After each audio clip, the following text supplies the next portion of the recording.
Yan, hello guys. Yeah, good morning.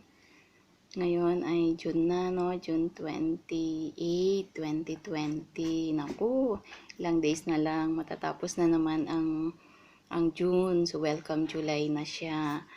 So, kumusta na kayong lahat? I hope you're still okay. And, keep praying lang. At go on lang tayo sa ating Panginoong Diyos. Okay?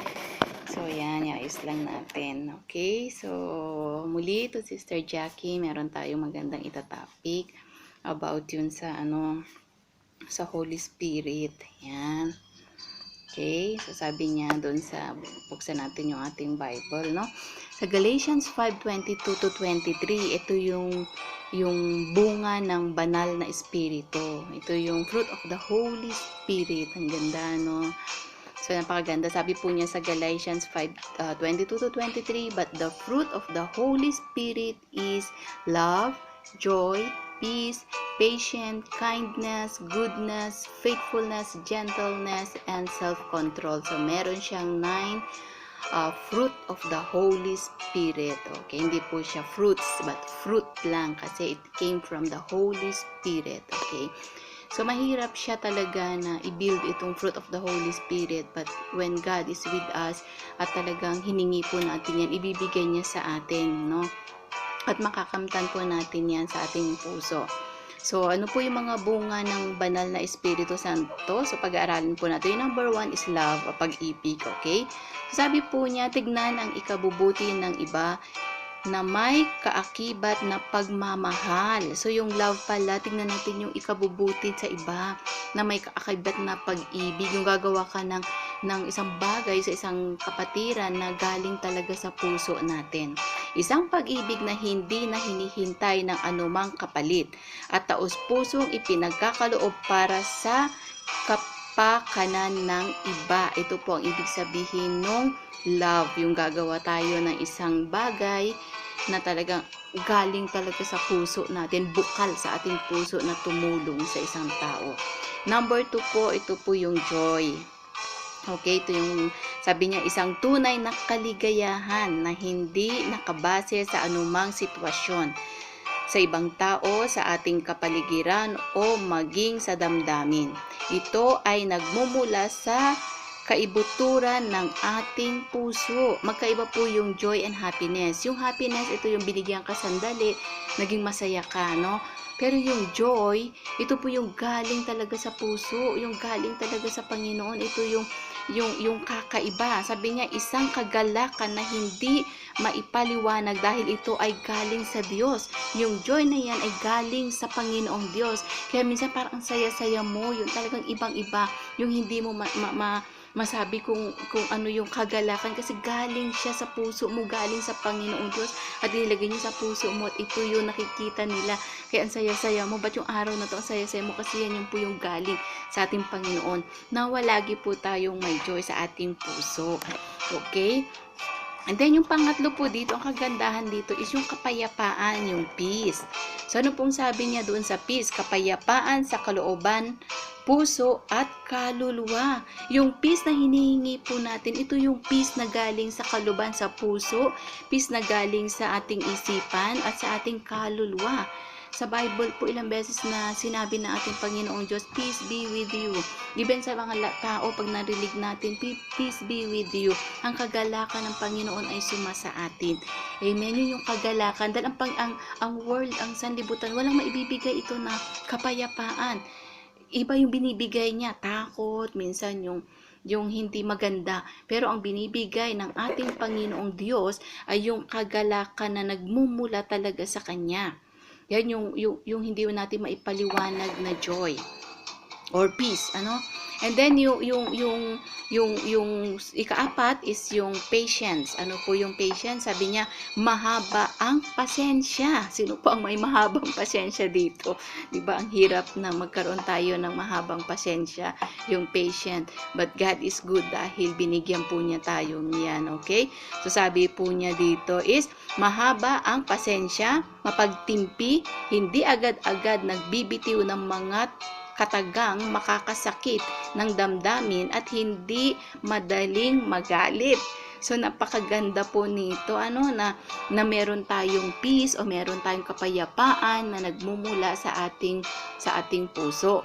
So napakabuti po. Ito po yung ito po yung sabi niya na hindi tayo makakasakit ng damdamin ng iba, kasi minsan pag na-provoke tayo, ang bilis magsalita yung talagang ang bilis ng iba, naglalatin words na sila, nagsasabi na sila, and then later on marirealize mo na nakapagsabi pala ako ng masama, nasaktan ko pala isang kapatiran, bakit ko nasabi ito, okay? So kailangan po meron tayong patience sa ating puso na talagang kung pwedeng magpigil tayo, tiisin po natin yan. And number 5 po, syempre, yung kindness. Yan, mabait, may mabuting kalooban, mahabagin, may kusa na tumulong sa kanyang kapwa-tao, may pagmamahal sa pakikitungo sa lahat. Yan po yung kindness, mabait po siya. Yan po ay may kusa na tumulong. Alam niyo po, nakikita ko sa FB, marami yung galing talaga sa puso nila na tumulong sila sa ibang tao. Yung gaya nung lockdown, nakita ko na talagang, alam nyo, yung iba no work, no pay, wala na sila. Pero kung ano yung merong iba, itinutulong pa nila. Kung pwedeng, hati tayo, meron. Para bakit pare-parehas tayo meron. Ito yung galing sa puso nila. Ito yung kabaitan na nagmumula sa kanila na tumutulong po sila. And number 6 po, ito yung goodness. Ito yung mabuting tao. Mapagkawang gawa, bukas ang palad sa pagtutulong sa kanyang kapwa-tao, mapagbigay sa kapwa-tao. Parang the same with yung kabaitan, yung kindness, tsaka yung goodness. Minsan magkadikit sila, ng bait-bait naman ng taong ito. Napakabusilak ng kanyang puso. Napakabuti ng taong ito. Bakit po? Kasi yung ginagawa niya, taos puso sa kanya. Minsan nga, pagka may tumulong sa atin, parang bibigyan natin ng konting tip or parang ayaw na nilang kunin, wag na, kasi bakit galing sa puso nila yung tulong na yun, yung ginawa nila yun, talagang yung gusto na mapasaya yung taong yun. So napakaganda po, kailangan meron po tayo ng mga fruit of the Holy Spirit. And then yung ika-7 po, ito po yung faithfulness. Sabi niya dito, tapat, mapagkakatiwalaan, masasandigan sa lahat ng oras, hindi nag-iiwan karamay sa lahat ng sandali. Okay, may kaibigan ka ba dito na faithful? Yung talagang yung talagang no matter what, hindi ka niya iiwanan. No matter what, na nandoon talaga siya sa iyo, kahit hirap, kahit tagutom, kahit talagang nahirapan ka, nandoon pa rin siya sa iyo. So yun po ang pinakamaganda na isang kaibigan, na talagang hindi ka niya iiwanan sa lahat ng oras. Yung sabi niya, ito'y masasandalan o masasandigan, na talagang lagi nandyan, yung kung meron siya, mabibigyan ka niya, kung wala, okay lang, pero ang kagandahan din yung karamay ka niya sa lahat ng sandali. Especially yung mga kapatiran natin na nasa wiang, talagang kinuhanan ni Lord yung mga mahal nila sa buhay. Wala tayong magagawa, but ang magawa natin is to pray sa mga kapatiran nating na nandun. Tapos yung lagi kang nandun sa tabi niya, lagi mo siyang ginagabayan, lagi mo siyang karamay, talagang pinapalakas mo yung kanyang pananampalataya, pinapalakas mo siya na nandoon ka sa kanya.